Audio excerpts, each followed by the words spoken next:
आ रही है और मैं चाहूंगा कि आप बुलंद आवाज में बोलें। प्रतिज्ञा करनी है तो चोरी छुपे नहीं करनी है, बुलंद आवाज में करनी है। मेरे पीछे से बोलेंगे, मैं आवाज नहीं आई। मैं तथागत बुद्ध परम पूज्य बाबा साहेब डॉक्टर भीमराव अंबेडकर और उपस्थित समाज को साक्षी मानकर प्रतिज्ञा करता हूँ कि माइक को थोड़ा मुंह के पास ले जाएं और धैर्य के साथ में, सहनशीलता के साथ में करनी है। मैं तथागत बुद्ध परम पूज्य बाबा साहेब डॉक्टर भीमराव अंबेडकर और उपस्थित समाज को साक्षी मानकर प्रतिज्ञा करती हूं कि मैं अपने जीवन साथी से कभी भी हिंसात्मक, कटुतापूर्वक, तंजात्मक, आक्रामक, अभद्र इत्यादि प्रकार का व्यवहार नहीं करूंगी।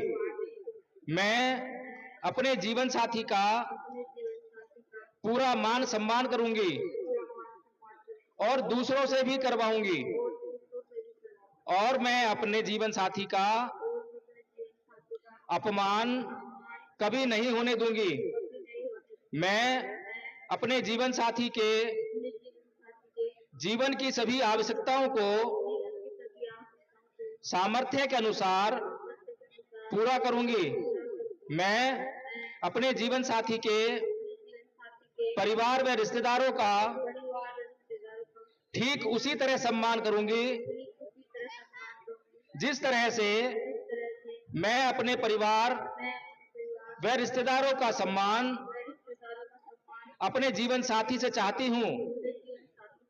मैं प्रत्येक कार्य जहां तक संभव हो सकेगा अपने जीवन साथी की सलाह से करूंगी।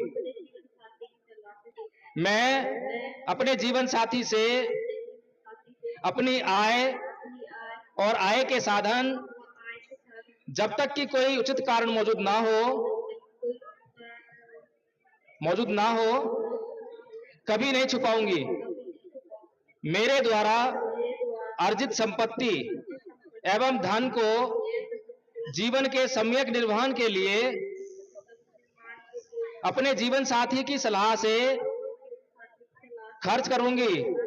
मैं अपने मन में अपने जीवन साथी के सिवाय किसी अन्य पुरुष के प्रति मिथ्याचार का विचार नहीं लाऊंगी और अपने जीवन साथी के प्रति हमेशा वफादार बनी रहूंगी।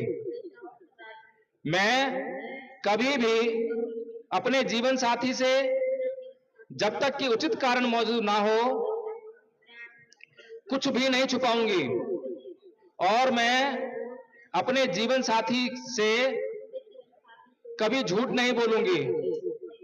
मैं कभी नशा इत्यादि नहीं करूंगी, कभी तंद्रा, आलस्य, प्रमाद नहीं करूंगी और मैं अपनी पूरी योग्यता, क्षमता व सामर्थ्य से अपने परिवार के लिए जरूरी कार्यों का संपादन करूंगी और मैं अप्रमादी रहकर अपना जीवन जीने का भरपूर प्रयास करूंगी। मैं गरीबी को एक रोग समझूंगी और गरीबी को अपने जीवन में कभी नहीं आने दूंगी। मैं अपने जीवन साथी के साथ गरीबी व अशिक्षा से मुक्त, गौरवमयी व सम्मानजनक सामाजिक जीवन व्यतीत करूंगी।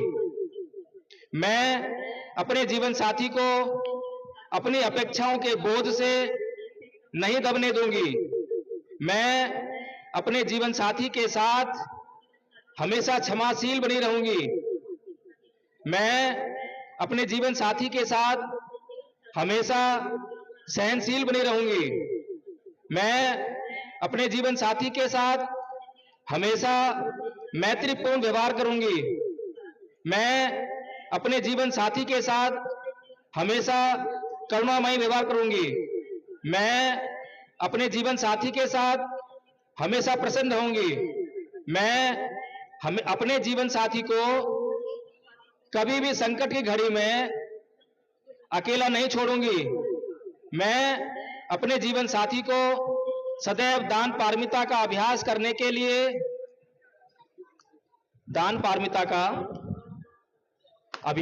के लिए प्रेरित करती रहूंगी।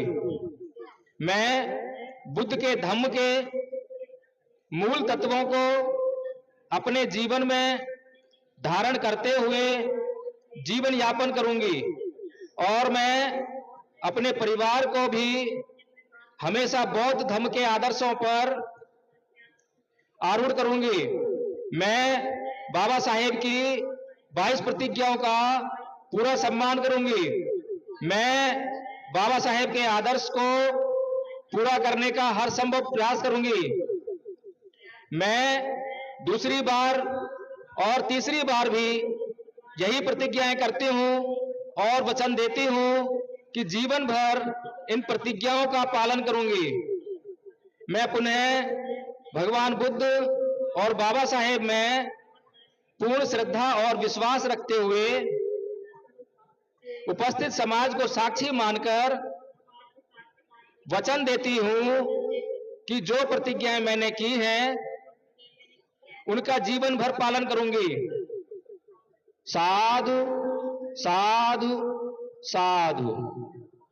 उत्थित खग्गमति हत सुदारु दंतं तावन्ति योजन पथ अंगुलिमालवन्तं इसे विखंतत जित उचित मुनिंदो तं तेजसा भवतु तेज मंगलानि। प्रतिनिधित्व करने वाली नीलम बोध जी को आपके सामने बुलाता हूँ। वो बहुत विदुषी है, अपने विचार आपके सामने रखें। नीलम बोध।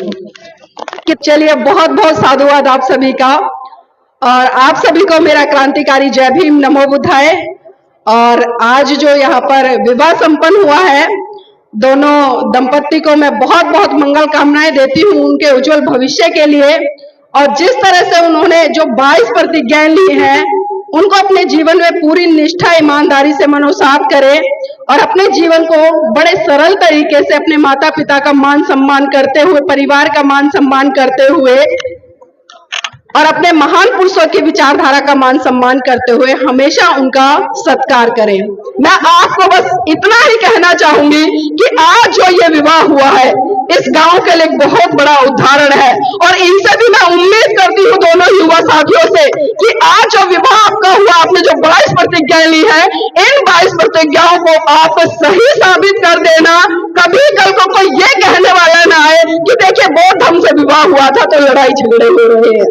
तो इसलिए नैतिक ड्यूटी आपकी बनती है, आपके परिवार की बनती है और जितना मान सम्मान आप एक दूसरे का करते हैं, जितना बेटिया आप अपने माता पिता का करती हो, उतना ही मान सम्मान आप अपने सास ससुर का करना।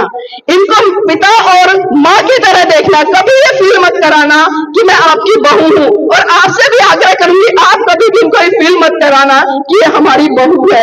और घूंघट करता मैं देख रही हूँ, थोड़ा सा और बोलना चाहूंगी, इस बिटिया से कभी भी घूंघट मत करवाना, कभी भी मत करवाना, क्योंकि कहीं ना कहीं एक चीज मैं देखती हूँ, महिला ही अक्सर कहती है कि घूंघट इज्जत का प्रतीक है। बेटी है, शादी हो गई है, ससुराल चली गई है, जेठ है, ससुर है, घूंघट तो करना पड़ेगा। लेकिन मैं पूछती हूँ तमाम महिलाओं से जो कहती है कि घूंघट इज्जत का प्रतीक है, अगर इज्जत का प्रतीक घूंघट है ना, तो इस भाई से भी घूंघट करवा लेना, इज्जत डबल हो जाएगी अगर अपनी बहू का घूंघट ना उघड़वा सको। देखिए, हम अम्बेडकरवादी हैं, हम बाबा साहब के अनुयायी हैं, हम उनकी बातें तो बहुत करते हैं, लेकिन जब उनकी बातों को जीवन में उतारने की बारी आती है, क्योंकि बाबा साहब ने संविधान में पहला ये अधिकार समानता का दिया, तो जो समानता का अधिकार दिया वो समानता हमें अपने घर में भी दिखानी पड़ेगी, अपने व्यवहार में दिखानी पड़ेगी। और आपसे भी मैं उम्मीद करती हूँ कि इन माता पिता को छोड़कर जा रहे हो तो ये माता पिता आपको मिल रहे हैं। आप भाई को अगर छोड़ के जा रहे हो मायके में, तो भाई के रूप में ससुराल में आपको जेठ मिलेगा, देवर मिलेगा। अगर अपनी बहन को मायके में छोड़कर जा रहे हो तो ससुराल में आपको ननंद के रूप में बहन मिलेगी, तो जितना प्यार सम्मान मान अपना आप अपने घर का करते हो उतना ही अपने ससुराल वालों का करना। और यही उम्मीद मैं आपसे भी करती हूँ कि जितना आप मान सम्मान अपने माता पिता भाई बहन का करते हो उतना ही अपने जीवन संगनी का जो परिवार है उसका करना। और बहुत बहुत मंगल कामनाएं देती हूँ फिर से आपके वैवाहिक जीवन के लिए। आप सदा मंगलकारी रहे, खुश रहे और अपने जीवन को सीलों से युक्त कर उसको आगे बढ़ाए। और आप सबने भी मेरी बात को सुना, आप सभी का भी तहे दिल से बहुत बहुत साधुवाद, बहुत बहुत धन्यवाद।